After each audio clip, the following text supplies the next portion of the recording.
So this video today, I'm going to go over all 4 lessons in brief that we've had so far. We had simple probability the first day.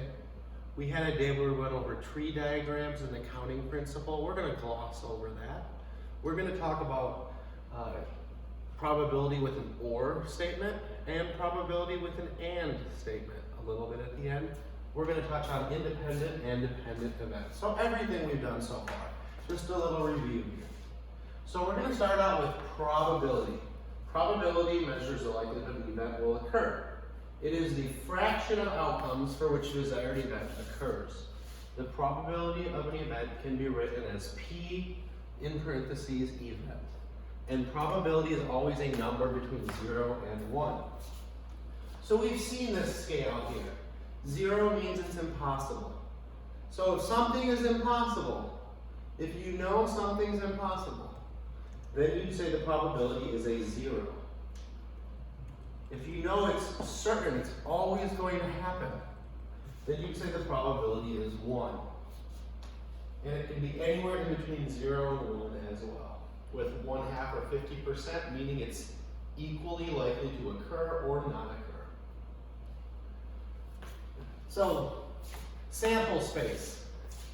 The sample space is all possible outcomes. So, the fraction that we know for the probability of a simple event, the probability of an event is the number of favorable outcomes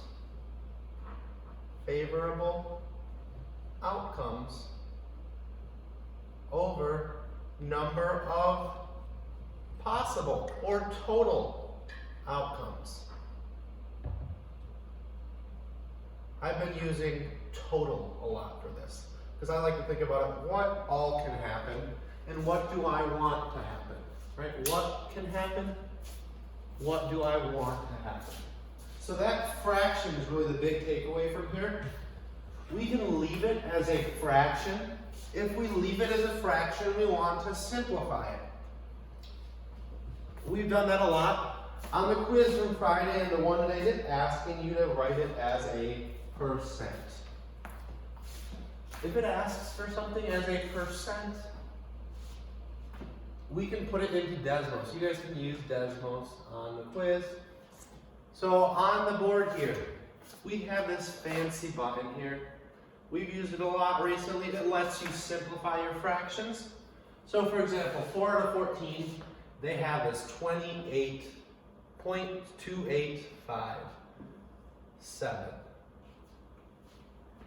They round it to 29%. Right here, I'm going to round it to the nearest 10th. So I'm going to first change it into a percent by moving the decimal place a couple 2 to the right. The decimal goes 2 to the right, and that makes it 28.57%. On the quiz, they asked you to round to the nearest 10th. So we're going to just practice rounding to the nearest 10th. I look at my 10th place, the place right to the right of the decimal. It's 5 or more. So I'm going to raise the score to 28.6%.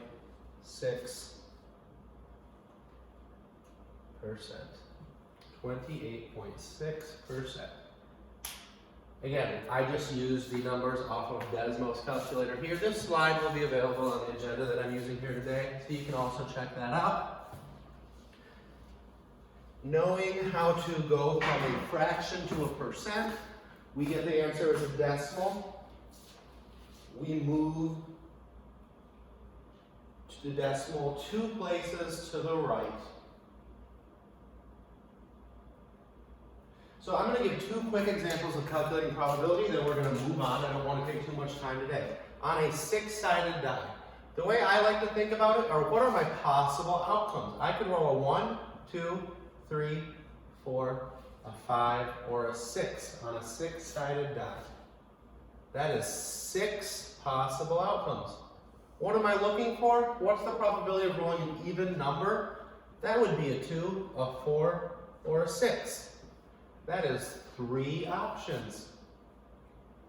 So really this fraction right here, favorable outcomes, what they're asking about over total or possible outcomes, what's potential, what's possible, what I could roll.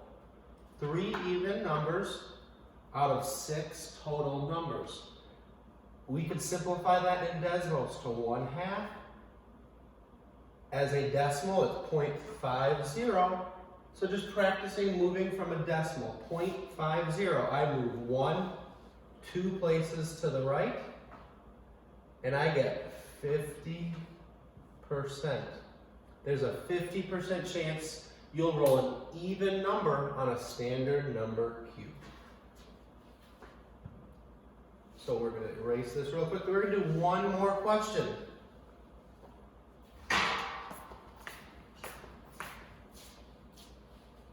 Find the probability of picking a purple marble from a jar with 10 green and 10 purple. So I'm going to say there's 10 green plus 10 purple equals 20 marbles. So my total, the bottom half of my fraction, is the possible outcomes. 10 green or 10 purple. This is a simple event. Both of these are simple events, so I only have to use this fraction once. I know it's a simple event. Still dropping markers even though I'm at home. I hope you guys find that comforting. How I know it's a simple event is because there's only one thing it's asking me, picking a purple marble. So there's 10 purple. 10 out of 20. So you would punch this into Desmos and it would give you 0.5, or you might see it as 1/2 if you click the simplify fraction button. I'm going to move my decimal place 1, 2 to the right to turn it into a percentage. So in summary here, I added together all of the marbles. All of the marbles added together gives me my sample space. 10 green plus 10 purple is 20, the possible outcomes. 10 of them are favorable or purple, what I'm looking for. So I divide the favorable, which is 10, by the 20, which is the total. I get 1/2, which is 0.5 or 50%. That's a simple event. You're asked about simple events on the quiz. All right, so we just talked really briefly about simple events, where we have the probability of the event equals the favorable outcomes divided by the possible outcomes. So we're going to look at events with an OR statement. So when we have the OR statement, it can look a little confusing, but really we're still looking at the same thing, the favorable outcomes divided by the possible outcomes. So when we see the OR statement, we add the different favorable outcomes, and then we find the probability. Let me show you exactly what I mean. So we have example 1. A drawer contains 3 red paper clips, 4 green paper clips, and 5 blue paper clips. 1 paper clip is drawn from the drawer. What is the probability the paper clip is red or green? So they want to know the probability red or green. So probability is still favorable over possible / total. So let's figure out first how many total options are there. There's 3 red plus 4 green plus 5 blue. 3 plus 4 plus 5 is 12 on the bottom. I'm looking for red and green. There's 3 red and 4 green. So that's 7 on top. So my answer would be 7 over 12. Again, how I get there when I have this OR statement, what's the probability that it's red or green? First, I still have to find the total outcomes. and I put that on the bottom. There's 12, 3 red, 4 green, and 5 blue, so 12 total paper clips. I'm looking at the probability that it's red, there's 3 red, or green, there's 4 green. So I add those to find the outcomes that are favorable, or the ones that I'm looking for. Favorable outcome is a fancy way of saying the ones I'm looking for.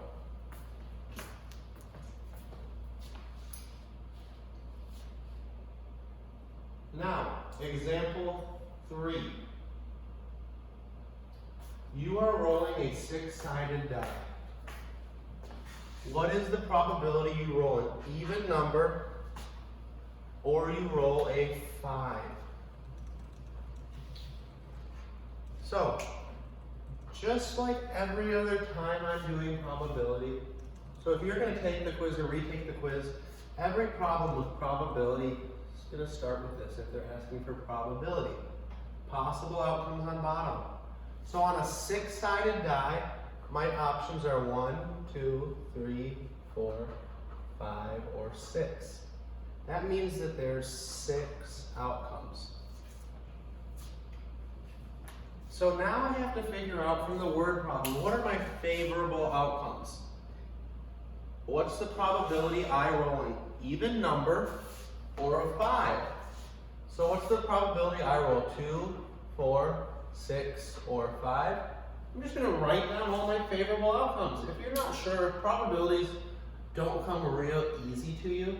I want you guys to just write down your possible options, write down your total, and just count them out. There's nothing wrong with doing that. I have 1, 2, 3, 4 favorable outcomes. So my probability, we would simplify this to 2 over 3. Let's put that in Desmos real quick. Why don't we, huh? What else are we doing? What am I going to do? Go to bed? 4 over 6? I can use this button right here. See, that's 2/3. Or as a percentage, it is as a decimal, sorry, it's 0.6666. I move the decimal 2 places to the right. 66.66. For kicks and giggles, we're going to round it to the nearest tenth. 66.66%. I look to the right of my tenths place. It's 5 or more, so we're going to round it to 66.7%. That's how we would find the odd, or the probability that our answer is either even or 5. 4 out of my 6 outcomes are favorable. This was an OR event. When I use an OR event, I just add up the different favorable outcomes because both of them satisfy it. So it's not very different from what we did in the other one. The other one, we would just have like one favorable outcome. When we see OR, I just count the different favorable outcomes that I have. Now we're going to move from this to something a little bit more difficult. Compound and events. So, little recap slide.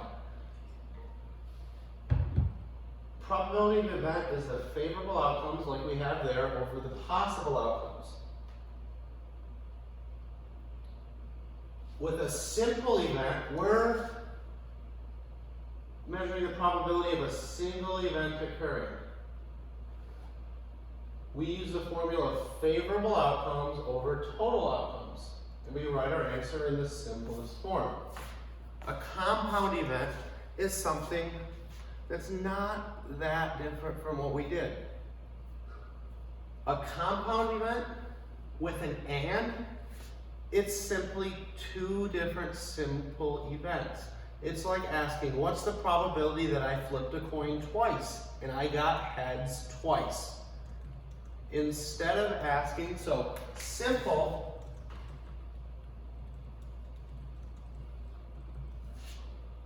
/ or is 1 event / toss / draw / spin. A compound with an and is 2 events / tosses / draws. Can you see as I go to this side of the board? / spins. A little bit of a glare. So a compound is 2. Turn the 1 row back then. And turn this one off. Is that better? Maybe.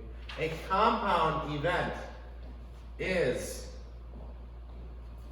when you have multiple tosses or draws or spins or any kind of event like that. Anything like that is compound. We do the same thing. We still use the probability of the event. We find the favorable outcomes and the possible outcomes for each event. We just treat it like 2 simple events. And at the end, we multiply the ratios together. So for a compound independent event, let's see if I can spell independent today. Look at that. It's just the probability of the first event. We're going to say probability of event A times the probability of event B. A represents the probability of the first condition, B represents the second. So to find the probability of 2 events occurring, and we're only worrying about independent right now. It's the probability of the first one times the probability of the second event. So we're going to do a couple of these really quick. If we roll 2 6-sided dice, what's the probability we roll a 3 and then we roll a 5? So, rolling a 3. Just rolling a 3 one time is a simple event. A compound event, like a compound sentence in England, it's just 2 events put together with an and. Just like you can make 2 sentences put together in English. I ate a sandwich and I ate a second sandwich because I'm hungry. I eat a lot of food when I'm teaching from home. So, anyways, that's a little bit of a sidebar. What's the probability I roll a 3? I'm going to find that as just one event. So, on a die, we know that I could roll a 1, 2, 3, 4, 5, or 6. The 6-sided die. I roll a 3. Only one of my 6 numbers on the die. There's 1, 2, 3, 4, 5, and 6. One of those is a 3. So there's a 1 in 6 chance I roll a 3. That is the probability I roll a 3. Now I'm going to look at the probability I roll a 5. The probability I roll a 5. Again, there's my possible outcomes, or total outcomes, is 6. 1, 2, 3, 4, 5, or 6. One of those is a 5. So there's a 1 in 6 chance. The last thing I'm going to do now is multiply the probability of rolling a 3 times the probability of rolling a 5. If you guys aren't so sure about this, you don't feel like you can do that, that's 1 over 36. But let's just do it in Desmos if you're not sure, right? 1 over 6 times 1 over 6, 1 over 36, or as a percentage, let's practice doing it as a percentage, equals, or decimal first, 0.0277. Here's my decimal space. I'm going to move it 1 and 2 to the right. Now I'm going to write my answer as 2.77%. I'm going to practice rounding this to the nearest tenth because that's what it asks you to do on the quiz. 7 is my 10th place. Let's look right here. 2.8% is going to be my answer. 7 or 5 or more, I round up, raise the score to 2.8%. We're gonna do one more really quickly. I'm gonna erase this, pause it if you need to look a little bit longer, make any sense of it. They asked me as well one other and condition. So we're gonna do one more and condition. What's the probability I roll a 5, then an even number? So roll a 5. So this is a compound event, because I'm rolling a 5, then an even number. There's 2 rolls. There's multiple events, rolls, draws, spins, flips, any sort of thing like that. The probability, so I have to find the probability of each event separately. Rolling a 5 and roll even. Whenever I roll a 6-sided die, I've already proved there's 1, 2, 3, 4, 5, 6 outcomes. 6 possible outcomes. So I'm going to, for the first event, find the favorable outcomes over the possible outcomes. I know that only one of those events or outcomes is favorable, rolling a 5. So for the first part of this condition, rolling a 5, just like the last time we did it, it's 1 out of 6. Now rolling an even number, I'm going to look. My 6 outcomes, 1, 2 is even, 3 is not, 4 is, 5 isn't even, and 6 is. So there's a 3 out of 6 chance I roll an even number. So I found the probability of each simple or part of the event, each simple event. Rolling a 5 is a simple event.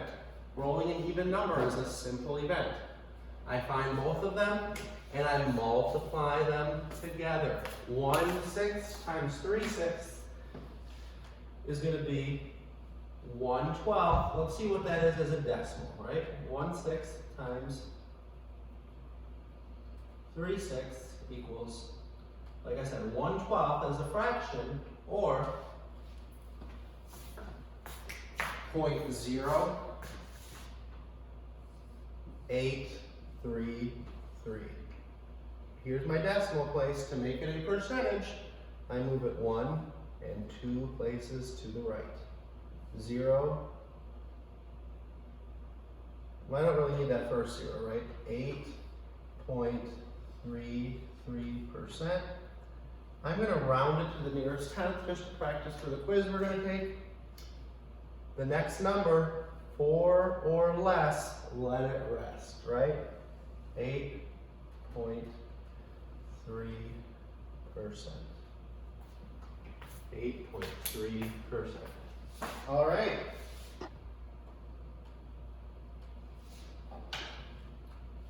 Now we're going to look at dependent events. So a dependent event, the best way I can model what a dependent event is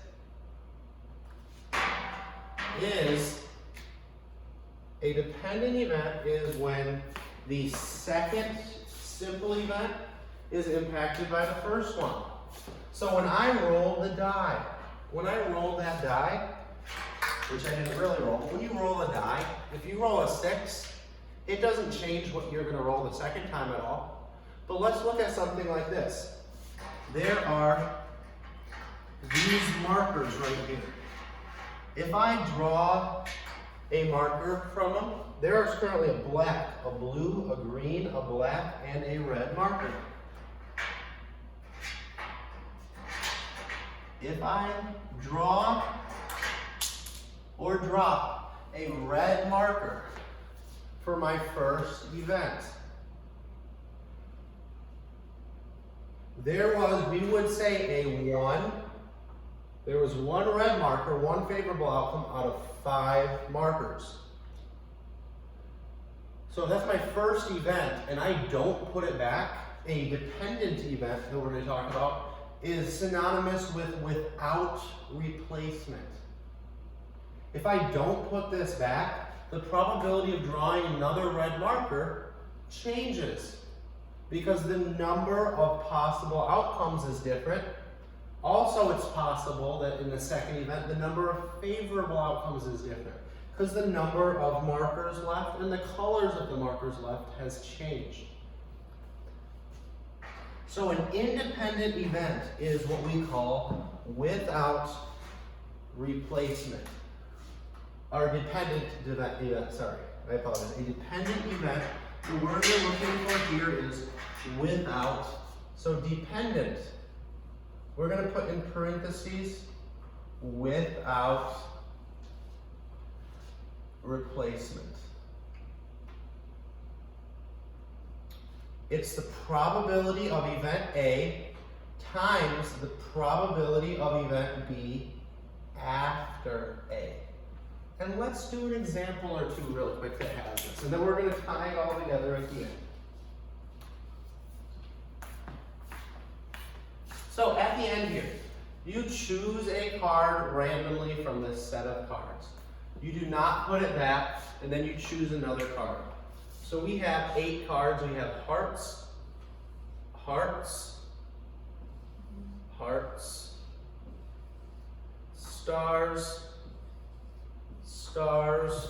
And guys, you can cross, cross. If this helps you having something visual on the quiz using scrap paper, you can do this. I have 8 cards right here. I still find the probability of 2 events. So I'm going to find the probability of heart and then a heart. Now let's take a look, because that's what they're asking for. What's the probability you draw a heart and then you draw a heart? This is a compound and event because there's 2 draws. So I just take it back to the very beginning. I find both events' probabilities. I look at the total number of outcomes on the bottom. For the first event, there's 8. 1, 2, 3, 4, 5, 6. Wait. There's 9. Look at your math teacher. Can't even count. 9 events right here. That's why it always pays to double check, right? There's 9 events. What's the probability I draw a heart? Well, there's 1, 2, 3 hearts.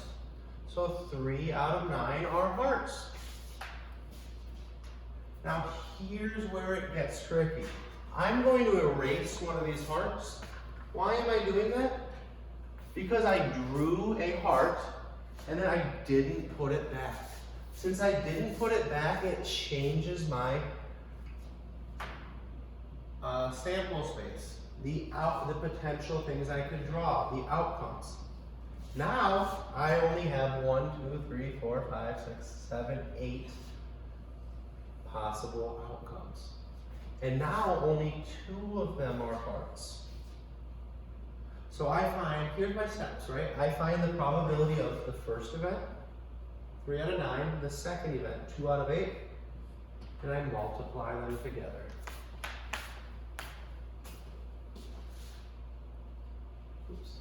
Now what we're going to do is we're going to just plug that into Desmos. 3 out of 9 times 2 out of 8. We've already seen this. 0.8 0.0833. Move the decimal 2 places to the right to get 8.3%. 4 or less, I'm going to let that 3 rest. I'm simplifying, I'm doing it a little bit quicker than earlier for finding the fraction, or finding the percentage. Now we're going to do the second one really quickly. I'm going to add my heart card back now. I have another heart.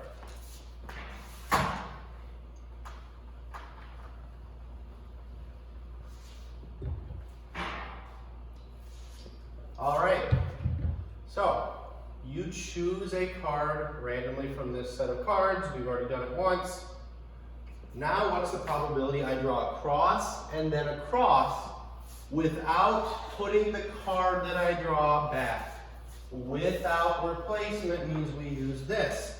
The probability of a heart times the probability of a heart after drawing a heart. I know I'm writing a lot here after drawing part. That's a lot in parentheses. It'll make sense, not part. Sorry, the probability of a cross. Ignore that. We're dealing with crosses. You guys know that. I was seeing if I could trick you. You guys are probably like, shut up, Mr. Oh, well. Probability of crosses and the probability of crosses after drawing crosses. So we have two different events we have to find out, and we just have to find out the probability of each individual event first. We have to start out slow before we can figure out the probability of doing both. So there's 1, 2, 3, 4, 5, 6, 7, 8, 9 different cards, and so that's my possible cards I could draw. 1, 2, 3, 4 of them are crosses. So my probability that the first card I draw as a cross is 4, because there's 4 crosses out of 9. However, once I draw them again, because it says you don't put it back,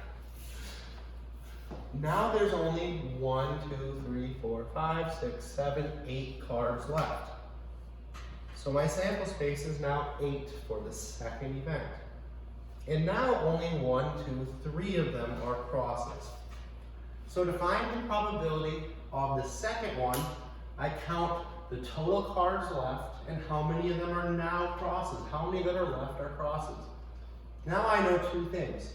The probability that the first card I draw is a cross, and the probability that the second card I draw is a cross.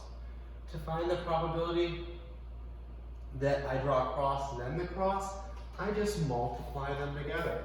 So let's do that in decimals real quick.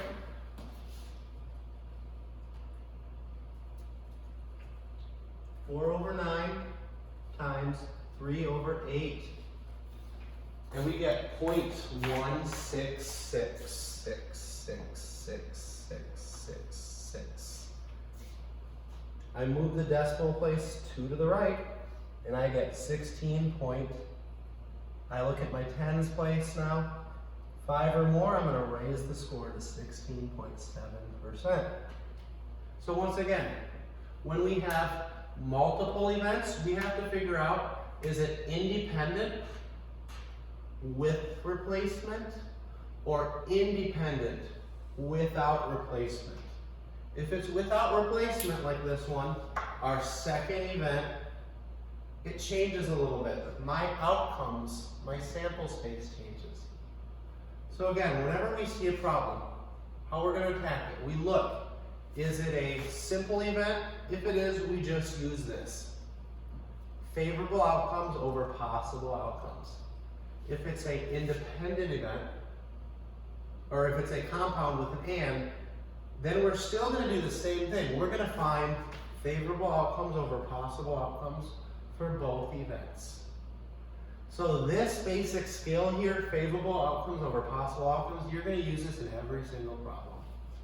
Then we have to figure out the rest that we have to do based on the story problem. If you guys have any questions, let me know.